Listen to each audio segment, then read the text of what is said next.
And at the same time, parallel with the gun sponson was the boat and airplane crane that would lift planes off the pier or whatever and put them up onto the elevators of the ship. And there was a kid hanging on the hook. He'd been out there since the whole thing started, hanging off the hook.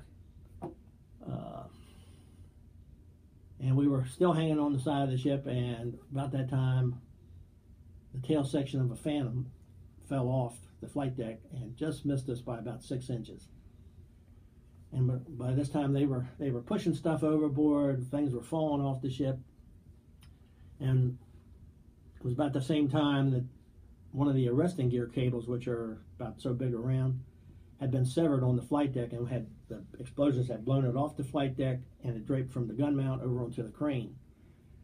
So the three of us slid down that cable to the crane, went down to where the hook area was, pulled the kid up off the hook and got him up there with us. And about that time, a destroyer pulled up alongside and wanted to know if we were going to jump. And again, it was like 50, 60 feet to the water. And if we'd have jumped, we'd have been between the screws on the destroyer and the screws on the ship, and figured, well, we're going to get sucked into one of them. Mm-hmm. So we said, no, we're not going to jump. And the kid that we had found on the hook, he was going into shock. But the crane had a control arm that ran from the hook area all the way up to the flight deck, and it had two little cables on the side that would raise the control arm up and down. And I looked around and I thought, that looks like the stairway to heaven to me. So